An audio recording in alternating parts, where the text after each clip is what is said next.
Hi అండి అందరికీ. So last వీడియోలో చెప్పాను కదా, మేము ఇప్పుడు వచ్చేసాం చార్మినార్కి.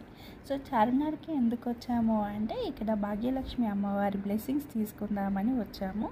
చాలా ఫేమస్ టెంపుల్ అండి. ఎప్పుడు పబ్లిక్ ఉంటారు, చాలా రష్ ఉంటారు అండ్ అమ్మవారు అనుకున్న కోరికలన్నీ నెరవేరుస్తారు. సో ఇక్కడ మేము కూడా అమ్మవారి దర్శనం చేసుకుందామని వచ్చాము. బట్ ఫ్రంట్లో ఏదో డెకరేషన్ చేస్తున్నారని లోపలికి అలో చేయలేరు. బట్ ఓకే, దూరం నుండైనా మాకు బాగానే దర్శనం జరిగింది. అమ్మవారి బ్లెస్సింగ్స్ ఉన్నాయని అనుకుంటున్నాను. సో ఇక్కడ చూడండి, అమ్మవారిని మీ అందరికి కూడా చూపిస్తున్నాను. దర్శనం చేసుకోండి, ఏదైనా కోరిక ఉంటే కోరుకోండి. అండ్ ఇక్కడ మేము 2-3 పిక్స్ దిగాము. ఇంకా మావాడు ఎత్తుకుంటే వద్దు అని కిందికి దిగిపోతున్నాడు. అండ్ చాలా బాగా అనిపించింది, పీస్ఫుల్గా. అండ్ 2-3 పిక్స్ దిగాము, అలా షాపింగ్ చేసాము. సో చార్మినార్లో ఎప్పుడు వెళ్ళినా పబ్లిక్ ఉంటారండి. వీడియో నచ్చితే like, share, subscribe my channel.